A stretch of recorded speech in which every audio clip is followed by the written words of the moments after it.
गेल्या 8 दिवसांपासून इगतपुरीसारख्या ग्रामीण भागात जे आहे जे व्यावसायिक सिलेंडरचा तुटवडा जाणवत आहे. 3 ते 4 दिवस अगोदर जे मंत्रालयाने सांगितलं होतं की आम्ही हळूहळू जो आहे तो व्यावसायिक सिलेंडरचा पुरवठा जो पुरवत करू, मात्र अद्यापही येथे सिलेंडरचा पुरवठा जो आहे पूर्ववत न झाल्याने येथील जे हॉटेल व्यावसायिक आहेत, मुंबई आग्रा महामार्गावरील हॉटेल व्यावसायिक आहेत, त्यांना आपले जे हॉटेल आहे ते आता बंद करण्याची वेळ आलेली आहे. गेले 3 ते 4 दिवसांपासून हे हॉटेल बंद आहेत आणि हॉटेलमध्ये कर्मचारी जे आहेत यांना सुट्टी देण्यात आलेली आहे. अजूनही यांना सिलेंडरही भेटलेले नाही. सिलेंडर कधी येईल याची शाश्वती अजून यांना नाही आहे. तसं जर पाहिलं तर नेहमीच हे गजबजलेलं राहणारं जे हॉटेल आहे ते हॉटेल आता पूर्णपणे जे आहे ते आपल्याला एकदम हॉटेलमध्ये आपल्याला शुकशुकाट बघायला भेटत आहे. आणि तसं जर पाहिलं तर या हॉटेलमध्ये सध्या एकही कस्टमर नाही आहेत. येथील जे या हॉटेलचे मालक आहेत त्यांनी सांगितलं आहे की 3 ते 4 दिवसांपासून आम्ही हॉटेल बंद ठेवलेलं आहे. आम्हाला अजूनही जे आहे ते व्यावसायिक सिलेंडर भेटलेलं नाही आहे. आपल्याबरोबर येथील हॉटेल व्यावसायिक आहेत, आपण त्यांच्याकडनं जाणून घेऊया नेमकी त्यांची समस्या काय आहे. काय झालं, किती दिवस झाले हॉटेल बंद आहे? आपलं हॉटेल हे गुरुवारपासून आम्ही बंद केलं आहे. त्याचं कारण असं आहे का कमर्शियल टाकी आमच्याकडं नाही आणि आम्हाला काही अशी कल्पना पण नव्हती का टाके अचानक बंद होणार आहे किंवा अशा काही गोष्टी होणार आहे किंवा आम्ही काही आमच्याकडे समजा शिल्लक धंदे नसल्यामुळे आम्ही जास्तीत जास्त फक्त 1-2 टाके आम्ही भरून ठेवायचो. आमच्याकडे एमटी आहेत 3-4, पण आम्हाला कोणतीही कल्पना नव्हती का अचानक गॅस बंद होणार. कमीत कमी आम्हाला काही कल्पना असेल तर आम्ही टाक्या भरून ठेवल्या असत्या.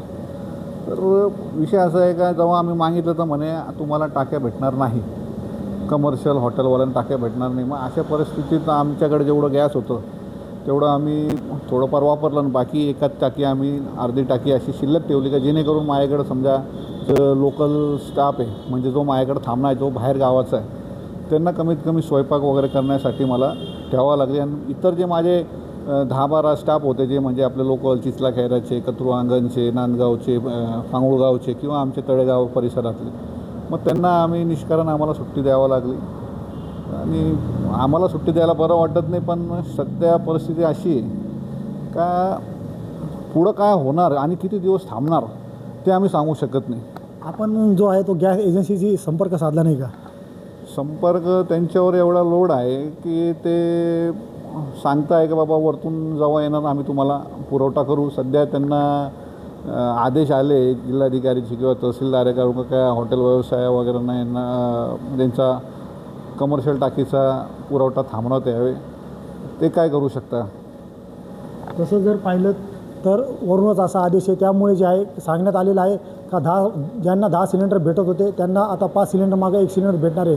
त्यामुळे हा व्यवसाय चालवायचा कसा आणि ते काम करणाऱ्या कर्मचाऱ्यांची पोटं भरायची कशी, हा सुद्धा यक्ष प्रश्न या हॉटेल व्यावसायिकांसमोर उभा टाकला आहे.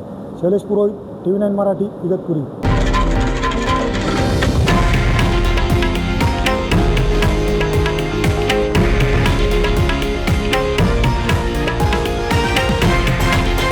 हे आहे देशातील नंबर 1 न्यूज नेटवर्क आणि आपण पाहत आहात TV9 मराठी, एकमेव.